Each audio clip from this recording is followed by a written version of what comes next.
তেল সংকট সমস্যা সমাধানে আমাদের মতো বিশেষজ্ঞদের কাজ করা দরকার, প্ল্যান বের করা দরকার। আমার কাছে একটা প্ল্যান আছে। মানুষ মাথাতে অতিরিক্ত তেল দেয়, তেল দেওয়া বন্ধ করলে তেল সংকট কমে যাবে। তাই সরকারের উচিত মানুষের মাথা নাড়িয়ে করে দেওয়া। ধ্যাৎ, তেল সংকট দূর করার জন্য আমাদের ভাজা পোড়া খাওয়া কমাইতে হবে, কারণ ভাজা পোড়ায় অনেক তেল লাগে। আমরা জ্বালানি তেলের সংকট নিয়ে কথা বলতেছি। আরে ভাই, জ্বালানি তেলের সংকট তো হবে, কারণ বাংলাদেশ তো তেল আমদানি করে, এই জন্য তো তরমুজে বরফ পড়তেছে। ধ্যাৎ, ওটা তরমুজ হবে না হরমুজ হবে। ও, তাহলে এটা সমাধানটা কি? সমাধান তো আছে, বাংলাদেশে আমদানি কমাই দিয়ে উৎপাদন বাড়াইতে হবে। আরে ভাই, আমরা তো উৎপাদন করতে পারি না। উৎপাদন করতেই হবে। আরে ভাই, আমরা তো উৎপাদন করতেই পারি না। আরে ভাই, আপনি কি জানেন মানুষ মানুষকে তেল দেয়? এই তেল দেওয়া বন্ধ করতে পারলেই তেল সংকট দূর হয়ে যাবে। যেমন ধরেন জুনিয়ররা সিনিয়রকে তেল দেয়, আমরা আমাদের সিনিয়রকে তেল দেই, চামচারার নেতাকে তেল দেয়। এইগুলো বন্ধ করতে পারলেই তেল সংকট দূর হয়ে যাবে। আর এই তেল দেওয়া বন্ধ হলে তো পলিটিক্সে বন্ধ হয়ে যাবে। তোরা একটা সহজ সমাধান বাইর করতে পারলি না? সমাধান তো আমার কাছে আছে। কি সমাধান? তেল সমস্যা সমাধানের জন্য আমাদেরকে তেলে পানি মিশাতে হবে। বাংলাদেশে যত নদী নালা খাল বিল এমনকি সমুদ্র আছে, সবখানে আমাদেরকে তেলগুলো ঢেলে দিতে হবে।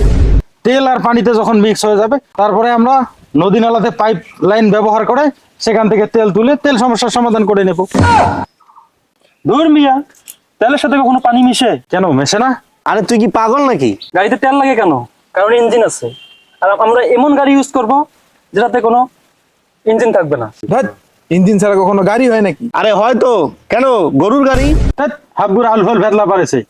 ইঞ্জিন ছাড়া গাড়ি চালাইতে হলে আমাদেরকে ঢালু রাস্তা ব্যবহার করতে হবে। তাহলে আমরা ঢাকা যাব কি করে? কেন? ঢাকা থেকে যেখানে গাড়ি ছাড়বে ওখানে থাকবে উঁচু, আমরা রংপুরে যেখানে নামবো সেখানে থাকবে নিচু, তাহলেই তো হয়ে গেল। আরে ভাই, তাহলে আমরা যাবো কেমনে? শুধু তো আসতেই পারবো, যাবো কেমনে আমরা? আরে রাস্তা তো দুইটা হয়, একটা যাওয়ার রাস্তা, একটা আসার রাস্তা। আচ্ছা, আমি একটা বৈজ্ঞানিক বুদ্ধি দেই। আমরা যদি পদার্থকে তাপ দেই, তার আয়তন বৃদ্ধি পায়। তাহলে আমরা 5 লিটার তেলকে তাপ দিয়ে 10 লিটার তেল বানাবো। আরে এই সেম সায়েন্সের প্ল্যান তো আমার কাছেও আছে। এর থেকে বড় কার্যকরী প্ল্যান আমার কাছে আছে। কি প্ল্যান বলতো? আচ্ছা, আমরা যে গাড়ির ট্যাঙ্কির মধ্যে তেল ঢালি, এই তেলটা কোথায় যায়? কোথায় যায়? এই তেল পুড়ে সাইলেন্সার দিয়ে বের হয়ে যায়, কি যেন গ্যাস হয়ে বের হয়ে যায়। আচ্ছা যাই হোক, আমাদেরকে সাইলেন্সারের মধ্যে বেলুন বেঁধে দিতে হবে, তাহলে সারাদিনের কার্বন গুলো ওখানে জমা হবে, আর আমরা সেটাকে ফ্রিজে রেখে দেবো, পরে ফ্রিজ থেকে বের করে আবার ইউজ করব। এসব সব প্ল্যানিং বাদ, আমি একটা টেকনিক্যাল প্ল্যানিং দিচ্ছি। ইঞ্জিন চালিত গাড়ি যাদের আছে সব গাড়ি বিক্রি করে দিতে হবে, তাহলে কোনো তেলের সংকট হবে না, আমাদের তেলের প্রয়োজনও হবে না। কি বলো? এইটাই পারফেক্ট বুদ্ধি, এইটাই সিদ্ধান্ত হইলো। চলো গাড়ি টাড়ি গুলো বেঁচে ফেলে আসি। চলো, কোনো গাড়ি থাকবে না বাংলাদেশে। চলো গাড়ি বেঁচে ফেলাবো, আর রাখবো না গাড়ি।